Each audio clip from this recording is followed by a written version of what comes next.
Kusi lunang to kujulo to kujito mo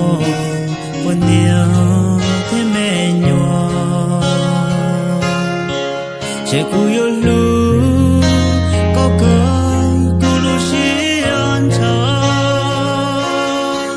ya lu si ha ni yo tho mu la ti chi tao lo la Kusi lunang to chilon do ya kuchi pa ko on desu saku don do chi sa wana nyo sa pili pro tu lo lo le su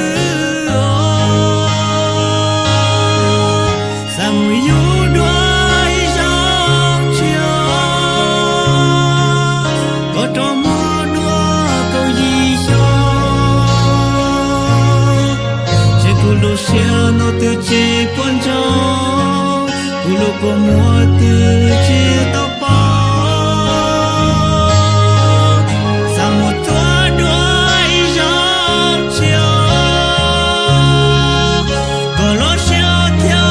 rong thon theo, chỉ culo bùa có đâu cu xuân theo, yon nè có tao culo siêu. Kusi lunang to yo tu lo ya kuchi su ba to wo le su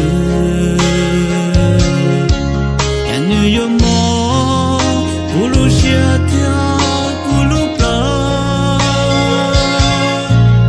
ni ku hu to ko la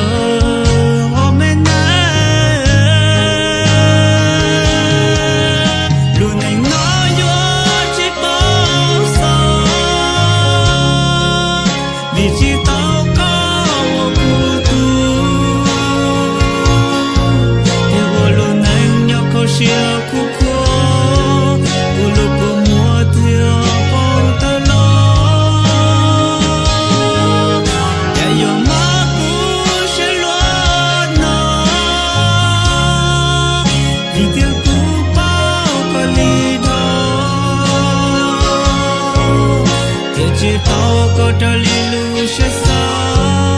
chỉ yêu pla có một tai si